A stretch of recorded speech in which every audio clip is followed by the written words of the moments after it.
Kính thưa quý vị, hãy cùng chào đón lên sân khấu chuyên gia kinh tế quốc tế cao cấp, chương trình phát triển Liên Hợp Quốc UNDP, tiến sĩ Jonathan Pincus.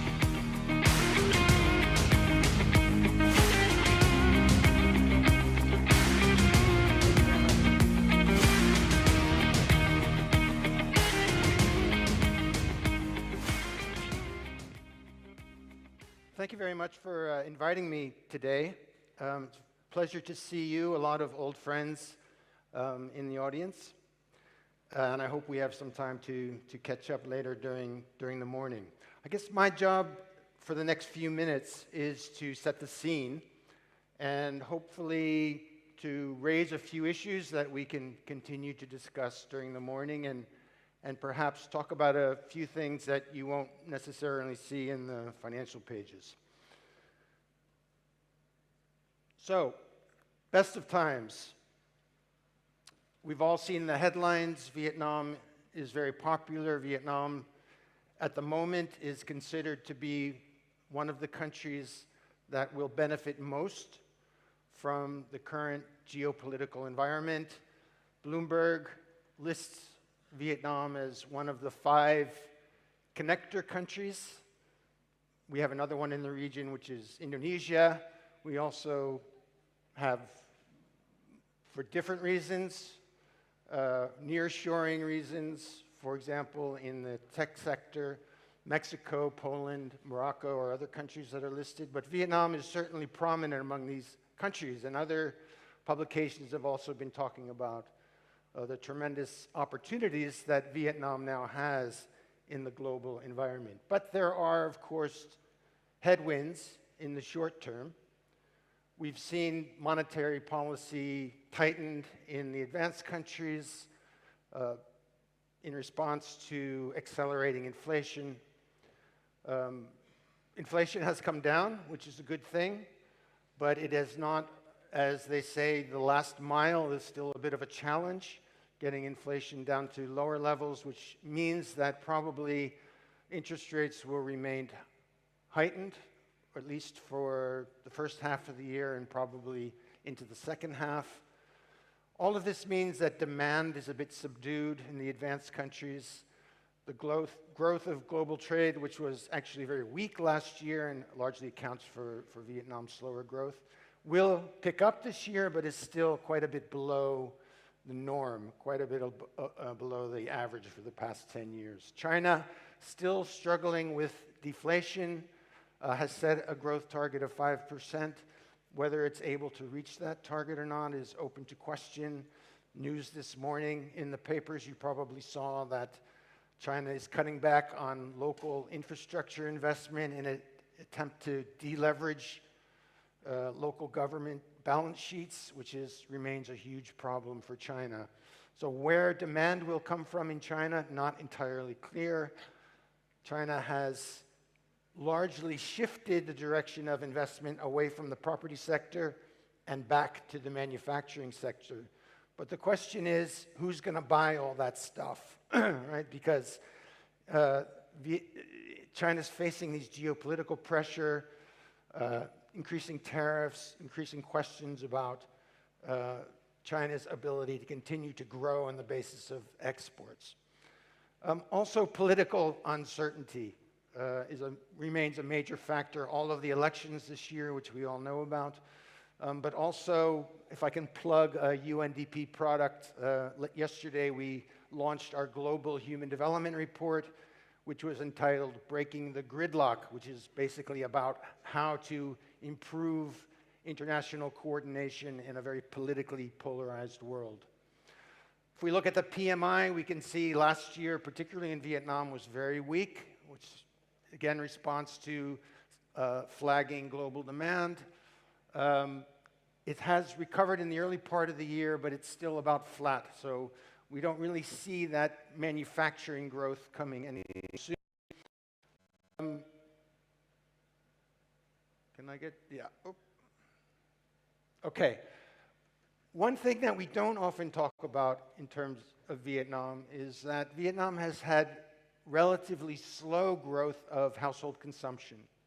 And this is very similar to China in the sense that Vietnam's growth, of course driven by trade, but because exports in Vietnam are very import-intensive, Vietnam's growth has been largely driven by investment. That's public investment, but again, predominantly foreign direct investment. Consumption growth has been relatively slow over the past decade, we could say. It accelerated in 2022, largely the rebound from the pandemic, but again, it was relatively slow last year. And we can see that over the past 5 to 6 years,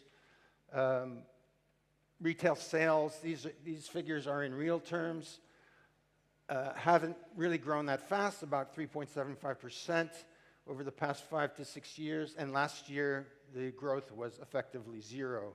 So that's pressure on domestic firms, because while foreign firms are largely in the export sector, foreign firms are largely in the export sector, domestic firms are largely in the domestic sector, and the slow growth of demand within Vietnam has been a problem for Vietnamese firms.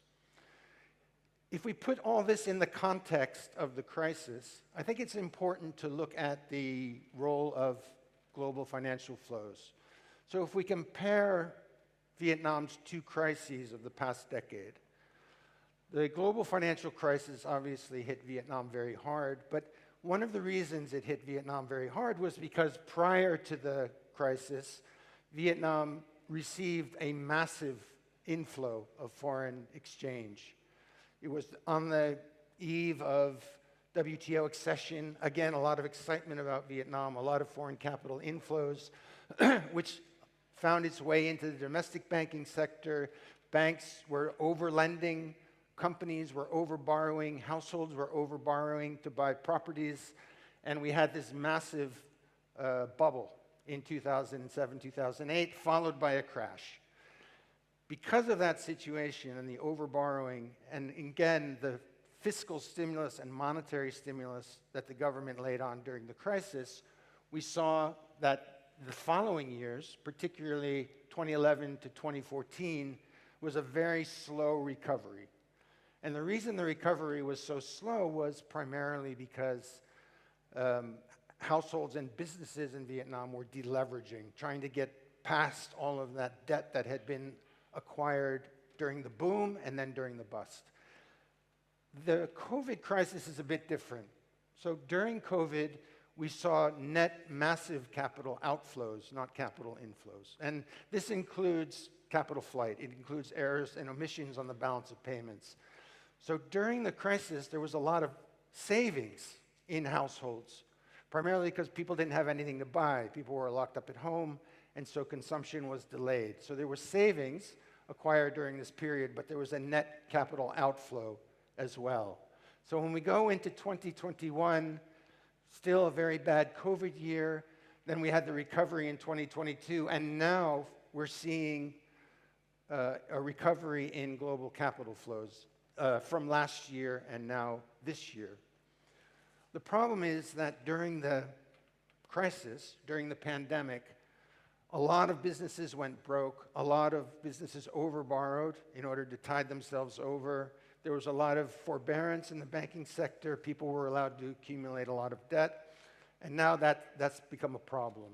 We have a lot of insolvency in the banking sector. We have a lot of illiquidity compounded by the problems that we're experiencing in the property sector. So working through those problems in the banking sector and the property sector will be very important to ensuring a more rapid recovery coming out of this crisis. Okay, so how do we get through these current headwinds and move towards better times in the future? Well, clearly Vietnam will benefit from inward investment and foreign trade. And as global trade accelerates, the Vietnamese economy will also grow more quickly. But in order to take advantage of this investment, in order to take advantage of these export opportunities, Vietnam will need to improve its financial markets. It needs more transparency, it needs more accountability in the financial markets, and particularly the development of very deep and liquid secondary markets, which are still the big missing piece of the puzzle in Vietnam's mobilization of capital. We need to have deep reforms, again, in the property sector, which is now weighing very heavily on the economy, and I'm sure we'll be talking about that later. But we need to find a way, as many countries have done at this level of development, to support households to buy single-family dwellings and to buy apartments, to buy houses in an affordable, sustainable way that sustains both the banking sector, but also helps households accumulate wealth for the future. And finally, in order to stimulate domestic consumption, we need to see some deep reforms in the Social Security system. Because Vietnam has a problem very much like China, which is, having been an investment-led economy for many years, it's finding it difficult to make that transition to a more consumption-driven pattern of economic growth. In order to reach that goal, we need to develop the social protection system to smooth out those kind of peaks and troughs of consumption that we saw during both the global financial crisis and the pandemic. With that, I thank you very much for listening this morning. Great to see all of you, and thanks again.